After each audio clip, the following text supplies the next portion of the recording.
Hello viewers, Maya's kitchen സീക്രട്സിലേക്ക് സ്വാഗതം.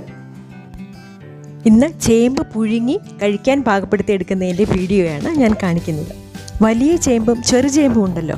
വലിയ ചേമ്പ് അഥവാ വെട്ടുചേമ്പ് എന്നാണ് ഇവിടെയൊക്കെ പറയുന്നത്. വെട്ടുചേമ്പാണ് സാധാരണയായി പുഴുങ്ങി കഴിക്കുവാനായി എടുക്കുന്നത്.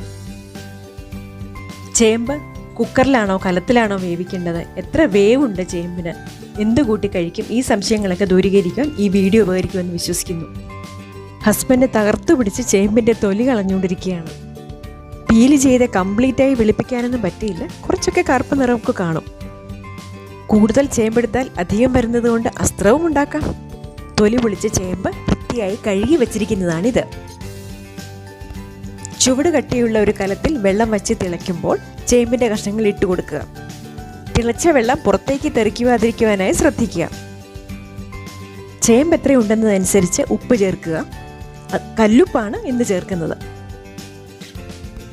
കല്ലുപ്പിനാണല്ലോ ഗുണവും.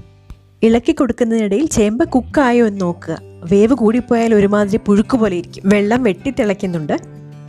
ഒന്ന് അമർത്തുമ്പോൾ പൊട്ടുകയും വേണം, എന്നാൽ വെന്തുടയാനും പാടില്ല.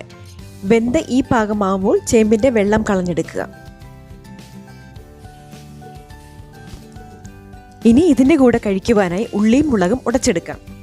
10 പച്ചമുളകും 20ഓളം ചെറിയ ഉള്ളിയുമാണ് എടുക്കുന്നത്. ഉള്ളിയും മുളകും ചെറുതായി മുറിച്ച് കല്ലിൽ വെച്ച് ചതച്ചെടുക്കാം.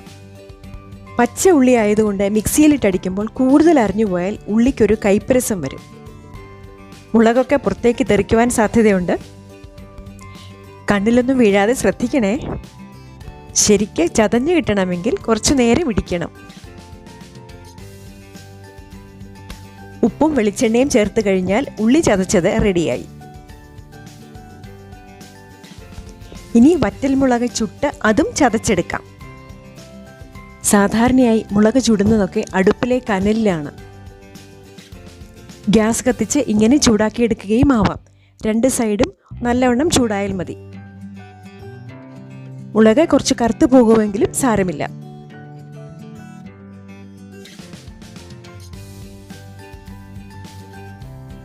ഉള്ളി ചതച്ചതുപോലെ തന്നെ മുളകും കല്ലിൽ ചതച്ചെടുക്കുക. ഉപ്പും പച്ചവെളിച്ചെണ്ണയും ചേർത്ത് ചാലിച്ചെടുക്കുക. അങ്ങനെ പുഴുങ്ങിയ ചേമ്പിൻ്റെ കൂടെ കഴിക്കുവാൻ ഉള്ളി ചതച്ചതും ചുട്ട മുളക് ചതച്ചതും റെഡിയായി. ചേമ്പ് പുഴുങ്ങി കഴിക്കണമെന്നൊക്കെ തോന്നുന്നുണ്ട് അല്ലേ? എൻ്റെ റെസിപ്പി ഇഷ്ടപ്പെട്ടുവെങ്കിൽ ലൈക്ക്, ഷെയർ, സബ്സ്ക്രൈബ് ചെയ്യുക.